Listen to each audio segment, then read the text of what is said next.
Bismillahirrahmanirrahim. Assalamualaikum warahmatullahi wabarakatuh. Alhamdulillahi wassalatu wassalamu ala rasulina wa ala alihi wa sahbihi wa man tabi'ahum bi ihsani ila yaumiddin, amma ba'd. Ayuhal ikhwah, di pertemuan pertama pembelajaran bahasa Indonesia kelas 12, kita akan mempelajari materi tentang penulisan surat lamaran kerja. Diharapkan nanti siswa setelah mempelajari penulisan surat lamaran kerja bisa memahami tentang struktur surat lamaran kerja, unsur kebahasaan surat lamaran kerja. Kemudian dengan dua hal tersebut ia mampu menganalisa surat lamaran kerja dan mampu membuat surat lamaran kerja. Ikhwah sekalian, antum sekarang sudah kelas 12 SMA.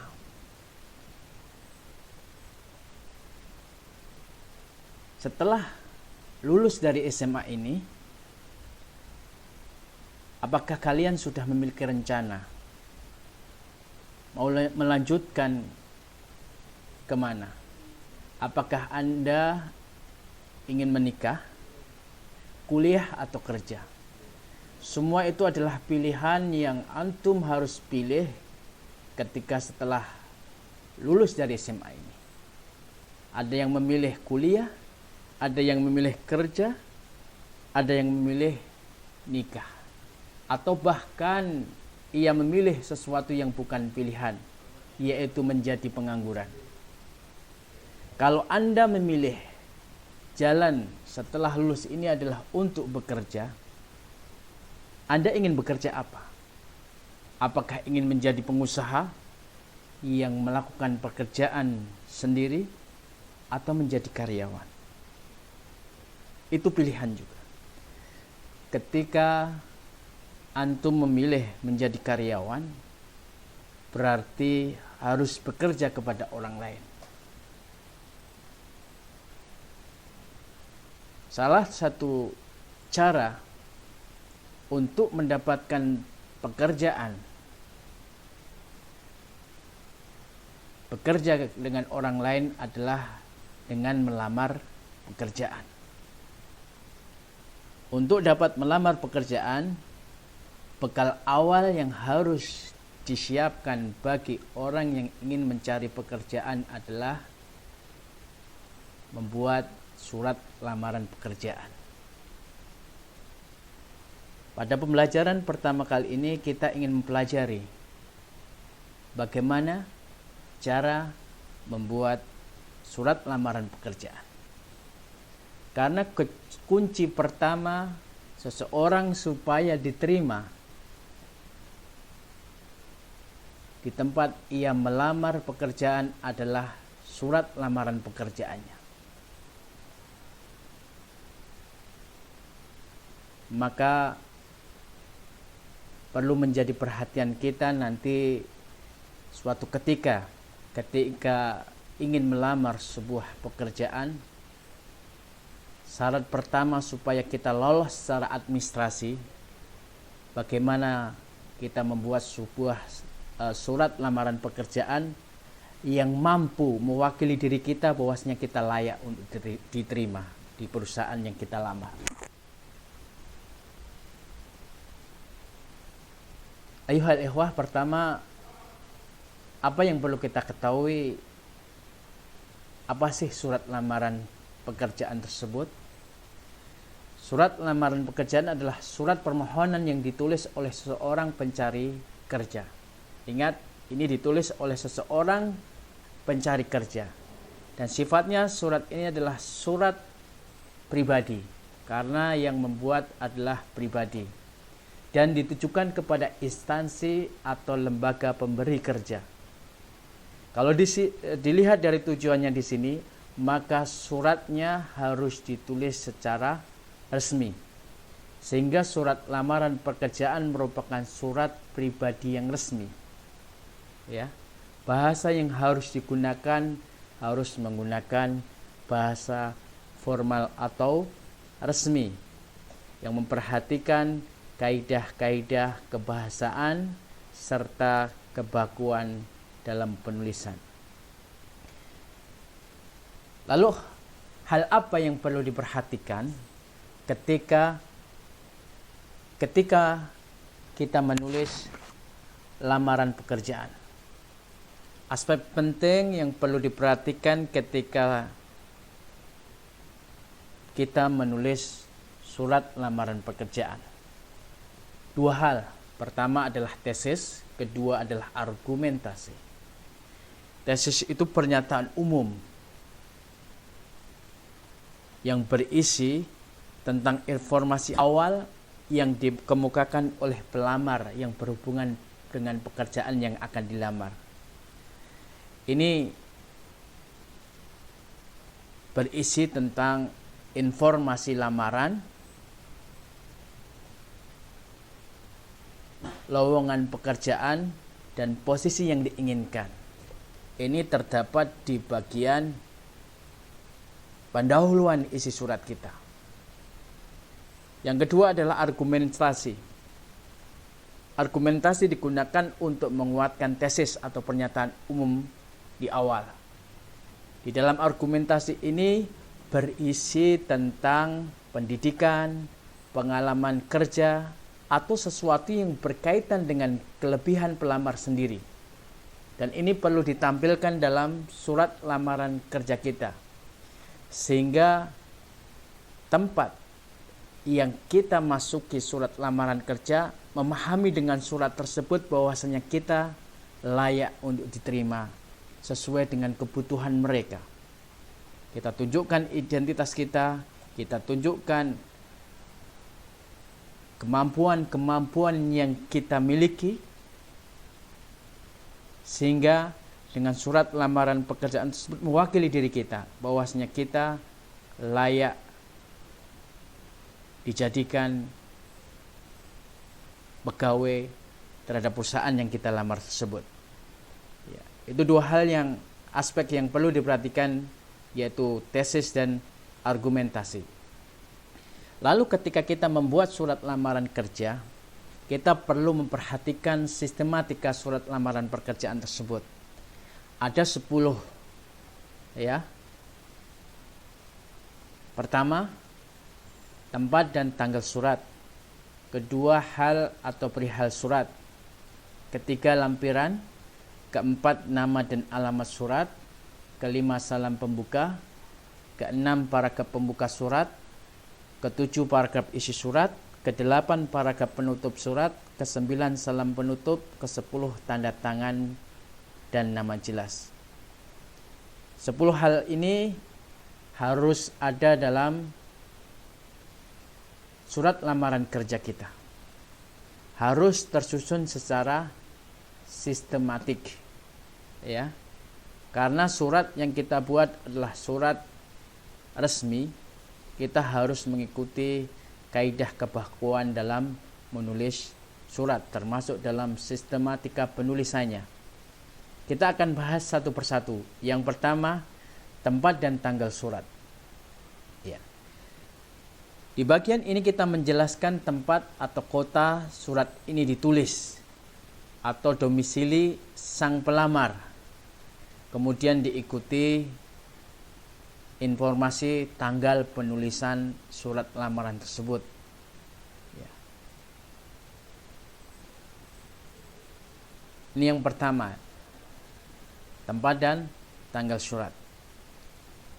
Perlu diingat bahwasanya penulisan tempat, nama kota diawali dengan huruf besar, serta nama bulan diawali dengan huruf besar. Antara kota dan tanggal surat dipisahkan dengan tanda koma. Ya. Bagian selanjutnya adalah hal atau perihal surat. Bagian ini dapat juga disebut sebagai judul surat yang menginformasikan tujuan surat ini dibuat. Jelas bahwasanya tujuan kita membuat surat ini adalah melamar pekerjaan. Makanya hal yang kita tulis dalam surat di sini adalah lamaran pekerjaan. Dalam penulisan hal ini, karena dia posisinya sebagai judul, maka penulisannya memperhatikan kaidah penulisan judul, yaitu setiap kata diawali dengan huruf kapital kecuali preposisi, konjungsi, dan kata bantu. Karena hal di sini adalah lamaran pekerjaan, berarti lamaran L-nya huruf besar, P-nya huruf besar. Ya. Bagian yang ketiga yaitu lampiran. Bagian ini dicantumkan untuk menginformasikan berapa banyak berkas yang menyertai surat lamaran.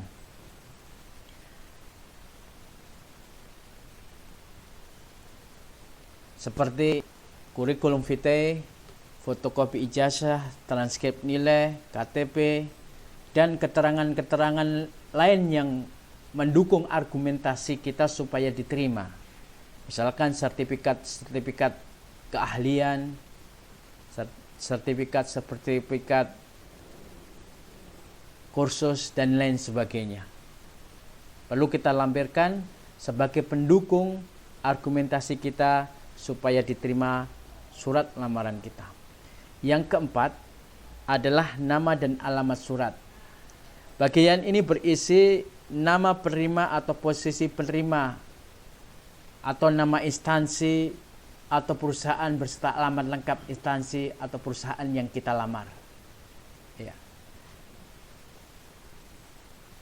Ini bisa dilihat, ya, di contoh sebelah kanan di sini. Dan perlu diperhatikan catatannya, ketika yang kita tuju adalah nama dan alamat surat itu ditujukan secara pribadi seseorang, sudah ditujukan kepada seseorang atau posisi tertentu, maka kita menggunakan kata yang terhormat. Tidak perlu menggunakan kata kepada. Ya, langsung yang terhormat, manajer HRD. Berarti yang ditujukan di sini adalah posisi jabatan HRD-nya.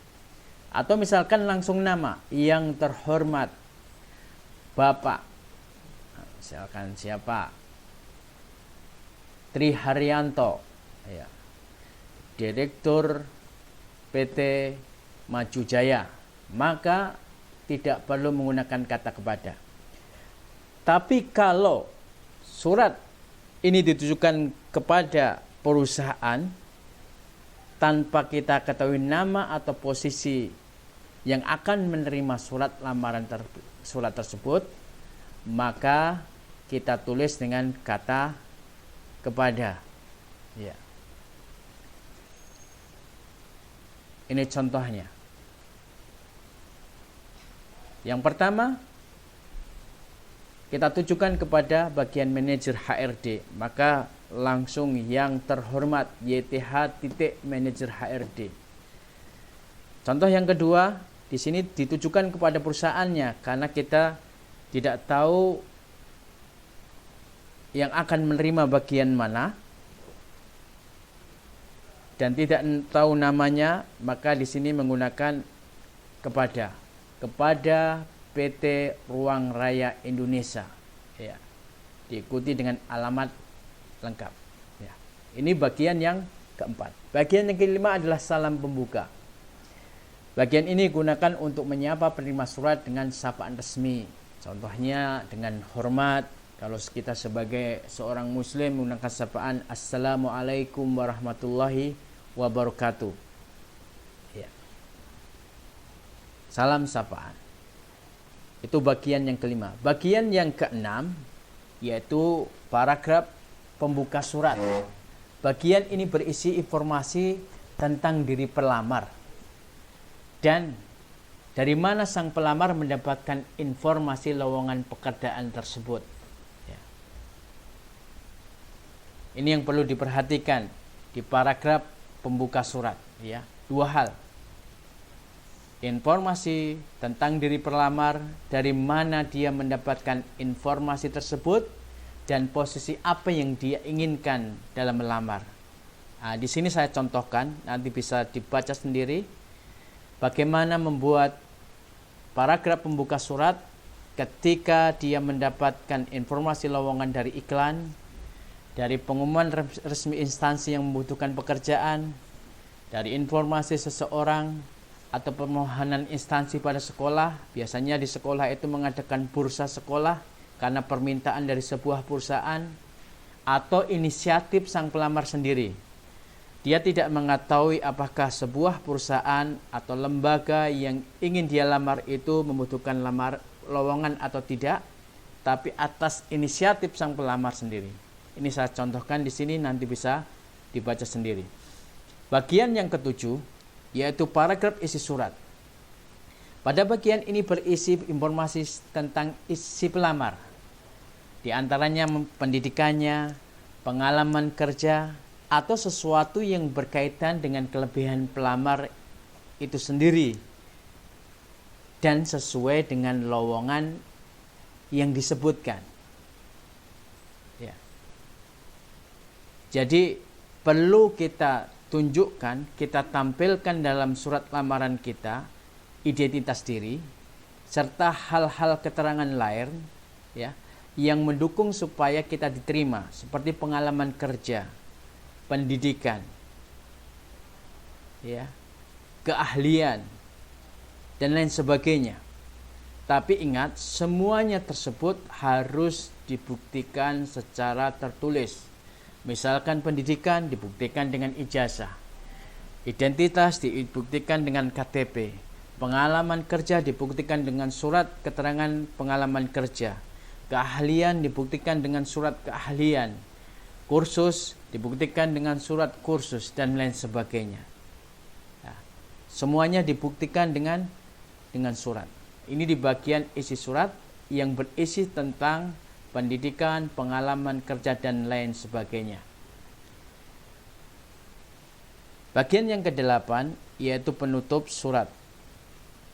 Pada bagian ini berisi antusiasme pelamar akan posisi yang diinginkan, serta ucapan terima kasih atas perhatian pihak yang dilamar, dan ada harapan supaya lamarannya diterima. Ya, adanya rasa antusiasme, keinginan yang sangat besar supaya dia diterima. Dan bagian ke-9 adalah salam penutup.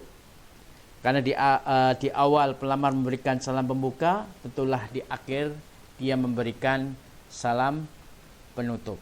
Di sini dengan hormat saya, ya, dan diikuti dengan nama jelas pelamar dan tanda tangan.